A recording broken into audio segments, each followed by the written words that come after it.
You want to feel kind of strong and anchored in yourself. Now, that's not so easy in this world because a lot of people see masculinity as something negative, whereas it's actually something very, very positive. It's this kind of energy that has built cities, that has invented things, that has created civilization. Not that women did not have a huge role in that as well, but there's something extremely positive about masculine energy. There's a difference between being strong and looking strong, a difference between masculinity and performance. We live in a time where masculinity is constantly being treated like something dangerous by default. But masculine energy, when it's healthy, has never been the problem. Masculinity built homes, built businesses, built roads, built civilizations, not because men did everything alone, but because masculine energy, at its best, is designed to build, create, protect, and endure. A healthy man creates value. That's real masculine power. The lack of male role models in the world, as opposed to the kind of Andrew Tates and the people that get a lot of publicity for what I would call and what others have called kind of performative masculinity, where you're kind of creating the illusion of it. You're using all of the signs that indicate masculinity, somebody who's really out there, who's insulting people, who's really aggressive. And that's a lot of that's just performative, and it's actually very empty. And I'll tell you what, when I see somebody who's like that, who is trying so hard to project a masculine image in the sense of yelling, being overly dramatic, putting people down, being kind of bullying, I think, my God, what a weakling, what a little insecure baby. I look at those people, and if you can imagine them when they were 3 years old and how desperate they were to get attention and how kind of weak that is. But somewhere along the way, a lot of men confused masculinity with performance. They think being a man means being loud, aggressive, disrespectful, emotionally explosive. They think dominance is strength. But most of the time, it's insecurity wearing a costume. Because secure men do not spend all day trying to convince the world they matter. Weak men perform strength. Strong men live it. The louder a man has to announce his masculinity, the more likely it is that he's trying to cover something up inside himself. Real confidence doesn't need an audience. So I want you to think of what it means to be a man and to be masculine. And of course, there's a range, and people have all different kinds of forms of it. And I don't want to preach this is the only way. But you want to think of it as a kind of inner power, a kind of self-control that you have. You want to feel kind of strong and anchored in yourself. Now, that's not so easy in this world because a lot of people see masculinity as something negative, whereas it's actually something very, very positive.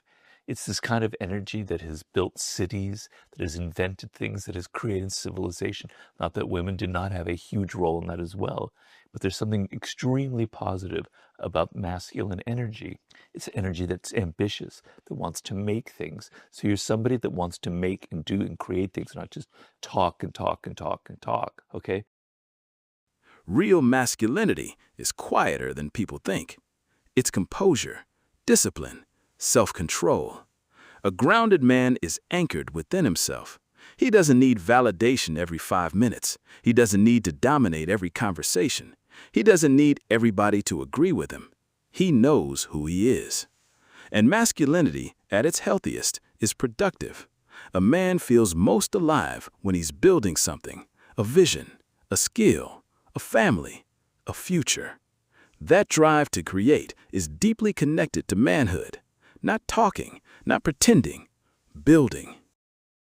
But the other thing is, when I look at these people who are performing masculinity, one thing you'll notice is they can't stand any kind of criticism. If anybody criticizes them, they get enraged, right? They're so weak. And in fact, they have to go to reach a level where they have to make sure nobody can criticize them. They shut off all access. They have interviews where nobody can ask any questions that are possibly negative. One of the clearest signs of insecurity in a man is the inability to be corrected. Weak men fall apart when challenged. The moment somebody disagrees with them, they become emotional, defensive, explosive. But strong men understand something important. Pressure reveals character. A mature man can hear criticism without collapsing emotionally. That doesn't mean every criticism is right, but grounded men know how to listen without losing control of themselves. Conflict sharpens a man. Adversity strengthens him. Iron sharpens iron.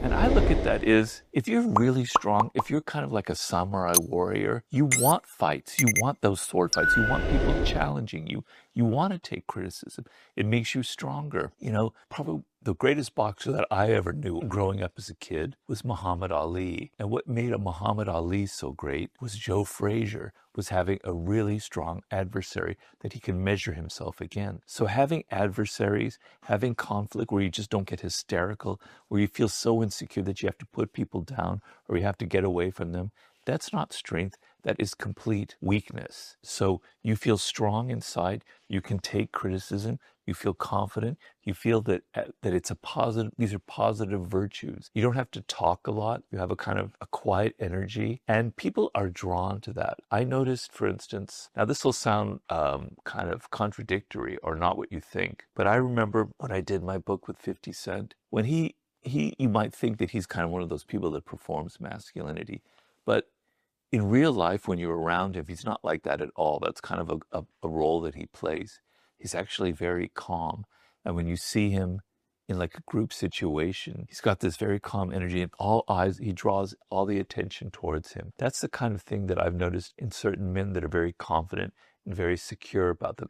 They don't have to talk a lot. They don't have to perform, but they just know who they are and are comfortable with it, and it draws a lot of attention. So the main thing is a sense of inner strength, a sense of security, that you don't need to prove yourself. The way that you prove yourself is not by how many women you can seduce. It's not by how big your cars are and how fast they are and how expensive they are. It's not by bragging and yelling. It's by making things. That's how you gain your confidence. That's what makes you a man. You create things, you build a business, you make things with your hands, you write a book, you do something, you're productive and you make things. Because for hundreds of thousands of years, that's what made men who they are, building things, creating things with their hands. I hope I've spelled it out. These are kind of what I consider to be male, masculine virtues. And I think that's very important in this day and age to kind of promote those kind of values. The world has confused masculinity with image. But manhood was never about showing off. It was never about how many women you can attract, how expensive your car is, how much attention you can command. That's performance. A man gains confidence through creation, by building something meaningful, a business, a trade, a home, a book, a legacy. For generations, men found identity through contribution, not because they were perfect, but because purpose gives a man gravity. And maybe that's what more men need today. Less performance, more purpose. Less pretending, more production. Because you do not become a man by demanding respect. You become a man by becoming respectable. Thank you for listening. We'll catch you next time. Please like, comment, share, and subscribe. Peace.